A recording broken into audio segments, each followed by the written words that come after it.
It is time to talk real estate now, and Ozzie Jurock joins us. Hello, Ozzie. Hi there.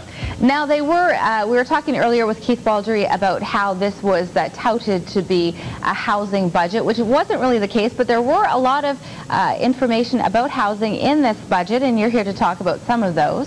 Yeah, and I think that it's actually good news for the first-time buyers. You know, we have a property transfer tax, which is 1% at $200,000 and 2% over that. So it's such a cash grab. It is. I mean, at $400,000, that's $6,000. Now, for the first-time buyer, we always had an exemption. So the exemption in Vancouver and in Victoria and the Fraser Valley was $325,000. Elsewhere in the province, it was $265,000. Right. Now, that has now been lifted to $375,000. The British Columbia Real Estate Association had recommended to the government that they had a 3-year plan to eliminate the tax altogether by 2009. Alberta doesn't have it, for instance, and this is the first step. You know, it gives now the... Sorry, I'm confused here.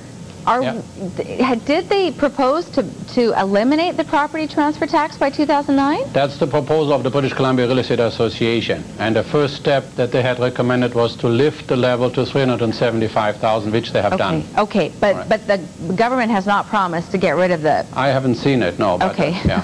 That would have been really exciting. Yes, yes, okay. But I still think that's also the plan, so that we're more closer to Alberta, perhaps, right? Right. So, but that means that you now can, as a first-time buyer, it's up to $5,500 you can save, and then there's also a little wriggle, another $25,000 you can get a pro rata thing for you, so maybe up to $400,000 there's some tax relief there.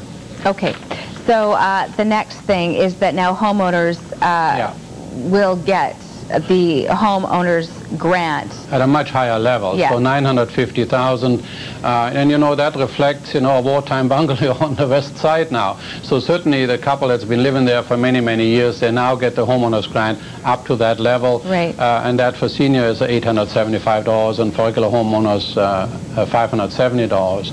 And there's another thing in the budget that allows you to defer the tax at an earlier age. So explain that to me. I don't understand that. You can actually defer the property tax at age 60, and now you can defer the property tax at age 55.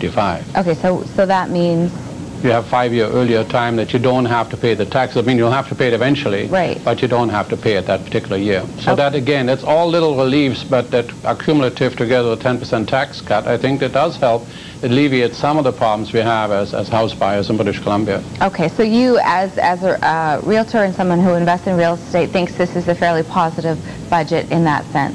Any tax cuts and any property tax... Doesn't matter if you have real estate or not. Exactly.